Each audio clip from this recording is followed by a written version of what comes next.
Chapter arithmetic progressions. Question है in the following APs find the missing term in box.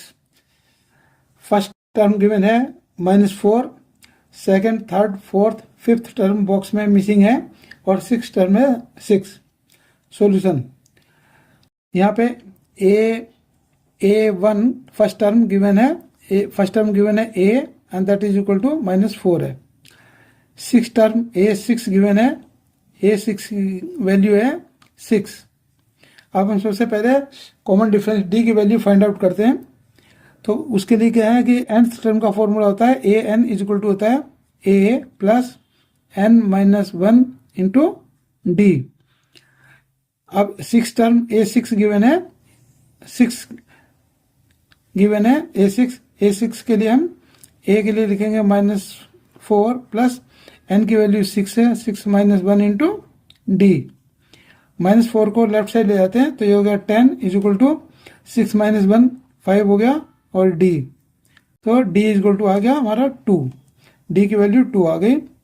अब हम second term find out करते हैं। तो second term A2 is equal to होता है first term plus common difference d।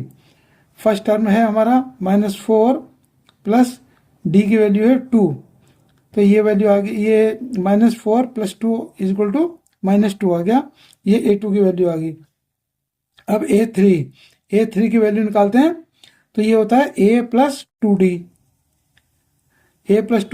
तो यहाँ a की वैल्यू है -4 प्लस 2 इंटू डी के लिए लिया हमने 2 एंड दैट इज 2 इंटू 2 4 हो गया प्लस का और 4 माइनस का है तो ये वैल्यू आ गई 0।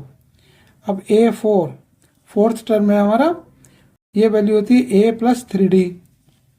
a की वैल्यू है -4 प्लस 3 और d के लिए लिखा हमने 2 और ये होगा -4 plus 6 is equal to 2। A4 की वैल्यू आ गई 2।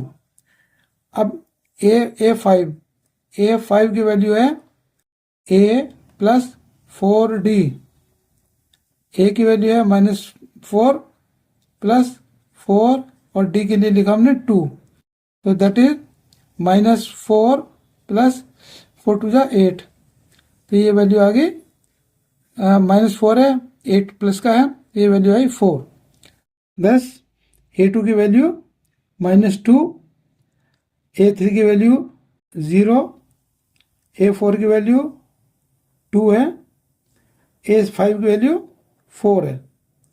Therefore, the number in box from left to right are -2, 0, 2, 4 respectively। और यदि हम इन्हें बॉक्स पूरी सीरीज लिखते हैं तो ये आ गया -4, -2, 0, 2, 4, 6। ये इसका आंसर है एंड थैंक्स फॉर वॉचिंग।